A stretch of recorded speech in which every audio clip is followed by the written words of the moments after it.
കന്യാകുളങ്ങരയിൽ പ്രണയാഭ്യർത്ഥന നിരസിച്ചതിന്റെ പകയിൽ +2 വിദ്യാർത്ഥിനിയെ കഴുത്തിലും മുഖത്തും കുത്തി പരിക്കേൽപ്പിച്ച പ്രതിയെ പോലീസ് പിടികൂടിയത് സുപ്രധാനമായ നീക്കത്തിലൂടെ. പനവൂർ സ്വദേശി സഹദാണ് വട്ടപ്പാറ പോലീസിന്റെ പിടിയിലായത്. നിരവധി ക്രിമിനൽ കേസുകളിൽ പ്രതിയായ ഇയാൾ ഒളിവിൽ പോകാൻ ശ്രമിക്കുന്നതിനിടെയാണ് വട്ടപ്പാറ സ്റ്റേഷൻ പരിധിയിൽ വച്ച് വലയിലായത്. കുത്തേറ്റ നെടുവേലി ഹയർ സെക്കൻഡറി സ്കൂളിലെ 2ാം വർഷ +2 വിദ്യാർത്ഥിനിയായ 16-കാരി തിരുവനന്തപുരം മെഡിക്കൽ കോളേജ് ആശുപത്രിയിൽ ചികിത്സയിലാണ്. ചൊവ്വാഴ്ച വൈകിട്ട് 2 മണിയോടെ കന്യാകുളങ്ങരയിലെ പെൺകുട്ടിയുടെ വീടിന് സമീപത്ത് വച്ചായിരുന്നു സംഭവം.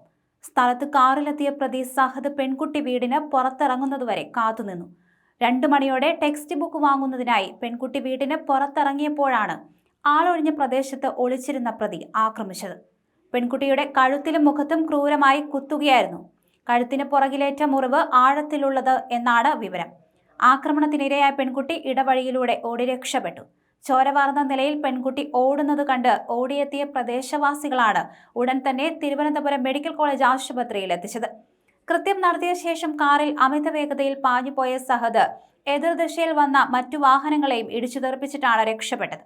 പിന്നീട് കാർ ഉപേക്ഷിച്ച് മൊബൈൽ ഫോണും സ്വിച്ച് ഓഫ് ചെയ്ത് ബന്ധുവിനൊപ്പം മുങ്ങാൻ ശ്രമിക്കുകയായിരുന്നു പ്രതി. എന്നാൽ വട്ടപ്പാറ പോലീസ് അന്വേഷണം ഊർജിതമാക്കുകയും മണിക്കൂറുകൾക്കകം തന്നെ പ്രതിയെ തന്ത്രപൂർവ്വം പിടികൂടുകയും ചെയ്തു.